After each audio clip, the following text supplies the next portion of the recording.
जब हम भाषा के बारे में सोचते हैं ना, तो अक्सर इसे बस अपनी बात कहने का एक रोजमर्रा का जरिया मान लेते हैं।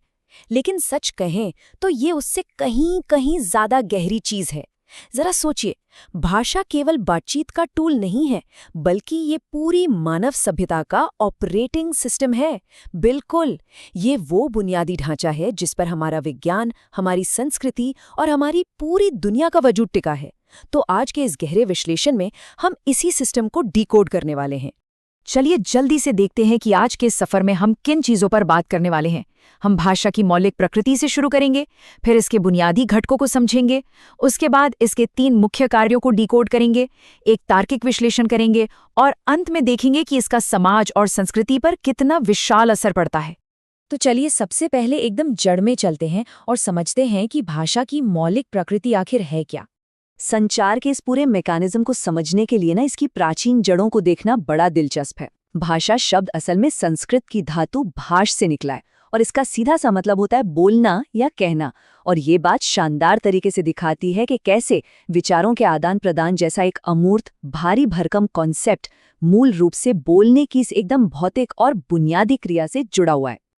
अब देखिए, अभिव्यक्ति के मुख्य रूप से 2 तरीके होते हैं, मौखिक भाषा और लिखित भाषा। इन दोनों का फर्क समझना बहुत जरूरी है। एक तरफ है मौखिक भाषा, यानी हमारे बोलने के अंगों से पैदा होने वाली वो सार्थक ध्वनियां जो तुरंत होने वाले संवाद को संभालती हैं। और दूसरी तरफ है लिखित भाषा, जो इन्हीं ध्वनियों का एक प्रतीकात्मक रूप है। ये हमारे विचारों को एक स्थायी आकार देती है, उनका एक ऐसा रिकॉर्ड बनाती है जो पीढ़ियों तक जिंदा रह सकता है। अब बाहरी रूपरेखा तो हमने देख ली, चलिए थोड़ा जूम इन करते हैं और इस संचार के कंस्ट्रक्शन साइट पर चलते हैं, यानी भाषा के बुनियादी घटकों की तरफ।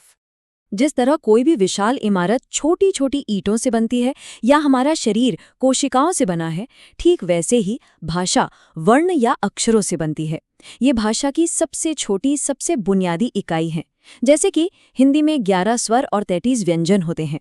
सोचने वाली बात है ना कि ये चंद सरल ध्वनियां ही हमारे पूरे साझा ज्ञान की आणविक इकाइयां हैं। इनके बिना कुछ भी एक्सप्रेस करना नामुमकिन है। और जब इन भाषाई ईंटों को सही तरीके से जोड़ा जाता है तो क्या बनता है? एक शब्द। शब्द यानी सार्थक अक्षरों का एक ऐसा समूह जिसका एक बहुत ही खास मतलब हो। उदाहरण के लिए कमल शब्द को ही ले लीजिए। ये 3 अलग अलग वर्णों क, म और ल को मिलाकर एक बहुत ही ठोस दृश्यमान कॉन्सेप्ट यानी एक सुंदर फूल का निर्माण कर देता है। चलिए एक कदम और आगे बढ़ते हैं। जब सार्थक शब्दों को मिलाकर एक पूरा विचार व्यक्त किया जाता है तो वो वाक्य बन जाता है। अब यहाँ एक बड़ा मजेदार कंट्रास्ट है। एक तरफ हमारे पास शब्दों का एक पूरा समूह है, जैसे राम पुस्तक पढ़ता है, लेकिन दूसरी तरफ जरा सिर्फ एक शब्द पर गौर कीजिए। सुनो, कमाल की बात है ना कि सही जगह पर रखा गया महज एक शब्द भी वही पूरी कार्यात्मक शक्ति रखता है जो एक लंबा और जटिल वाक्य रखता है। अब तक हमने भाषा की एनाटॉमी देखी, अब इसके सबसे अहम हिस्से पर आते हैं। असल दुनिया में इसके 3 मुख्य काम क्या हैं? भाषा का पहला और सबसे बुनियादी काम है सूचनात्मक कार्य। आसान शब्दों में कहें तो यह तथ्यों, समाचारों और ज्ञान को शेयर करने का तरीका है। ये फंक्शन हमारी शिक्षा और वैज्ञानिक प्रगति की एकदम पक्की आधारशिला है। इसका सिर्फ और सिर्फ एक ही मकसद है, वस्तुनिष्ठ डेटा और जानकारी को दुनिया के सामने रखना। इस बात को कुछ रोजमर्रा के उदाहरणों से समझते हैं। न्यूटन का गुरुत्वाकर्षण का नियम, टीवी पर मौसम का पूर्वानुमान या आज के डिजिटल न्यूज़ पोर्टल्स, ये सब इसी सूचनात्मक कार्य पर पूरी तरह निर्भर हैं। हालांकि आज के डिजिटल दौर की एक कड़वी सच्चाई भी है। फेक न्यूज़ या भ्रामक जानकारी असल में इसी फंक्शन का एक जानबूझकर किया गया दुरुपयोग है, जहां डेटा शेयर करने के इस लॉजिक का इस्तेमाल लोगों को गुमराह करने के लिए होता है। लेकिन खैर, इंसान सिर्फ तथ्यों और डेटा प्रोसेस करने वाली मशीनें तो है नहीं, और यहीं एंट्री होती है भाषा के दूसरे काम की, अभिव्यक्तात्मक कार्य। इसका मकसद कोई जानकारी देना नहीं है, बल्कि भावनाओं को जाहिर करना या दूसरों के भीतर जज्बातों को जगाना है। इस फंक्शन में आकर शब्द पूरी तरह से एक भावनात्मक टूल में बदल जाते हैं। अब यहाँ एक बड़ी दिलचस्प बात है जो सदियों पुरानी कला और आज के इंटरनेट युग को एक ही धागे में पिरो देती है। रविंद्रनाथ टैगोर की कालजयी कविताएं हों, कोई रोंगटे खड़े कर देने वाला राजनीतिक भाषण हो, विज्ञापनों का कोई स्लोगन हो या फिर रोजमर्रा के चैट्स में इस्तेमाल होने वाले इमोजी ही क्यों ना हो, तार्किक रूप से देखा जाए तो एक डिजिटल इमोजी भी बिल्कुल वही अभिव्यक्तात्मक काम कर रहा है जो सदियों पहले लिखी गई एक महान कविता करती है। भाषा का तीसरा और आखिरी मुख्य काम है निर्देशात्मक कार्य। इसका सीधा सा उद्देश्य है किसी बाहरी काम को करवाना, उसे रोकना या उसे एक दिशा देना। यह हमें दिखाता है कि कैसे कुछ वाक्य महज शब्द नहीं होते, बल्कि वो भौतिक दुनिया और उसमें मौजूद लोगों पर एक शाब्दिक दबाव या खिंचाव की तरह काम करते हैं। अकादमिक सिद्धांतों को अपनी रोजमर्रा की जिंदगी से जोड़कर देखिए। एक माँ का अपने बच्चे को हाथ धोने के लिए कहना, ऑफिस के वो एक्शन आइटम वाले ईमेल्स, सड़क पर लगे ट्रैफिक के संकेत, यहाँ तक कि ईश्वर से की गई प्रार्थना और सिरी या एलेक्सा को दिया गया वॉइस कमांड भी। ये देखना वाकई अद्भुत है कि एक प्राचीन प्रार्थना और एक डिजिटल वॉइस कमांड दोनों ही भाषा की इसी एक निर्देशात्मक श्रेणी में बिल्कुल फिट बैठते हैं। अब जब हमने इन 3 कार्यों को समझ लिया है तो चलिए इन्हें तार्किक कसौटी पर परखते हैं, जो कि एक बहुत ही मजेदार प्रक्रिया है। इस लॉजिकल मैट्रिक्स को देखते ही एक बहुत बड़ा सवाल दिमाग में आता है, इनमें से किसे हम सच या झूठ साबित कर सकते हैं? और जवाब एकदम साफ है, केवल सूचनात्मक कार्य का ही सत्य या असत्य के रूप में परीक्षण किया जा सकता है।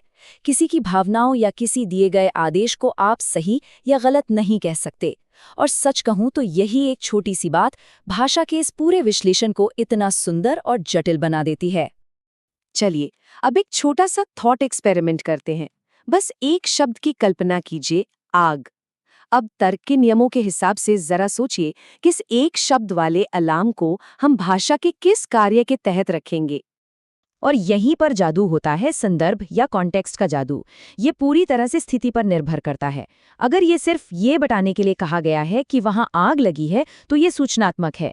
अगर ये गहरे डर के मारे निकली एक चीख है तो ये अभिव्यक्तात्मक है। और अगर इसका मकसद लोगों को वहां से तुरंत भागने का आदेश देना है तो ये निर्देशात्मक है। ये वो आहा मोमेंट है जो हमें बताता है कि कैसे सिर्फ संदर्भ बदल जाने से उन्हीं अक्षरों और ध्वनियों का पूरा तार्किक काम ही पलट जाता है।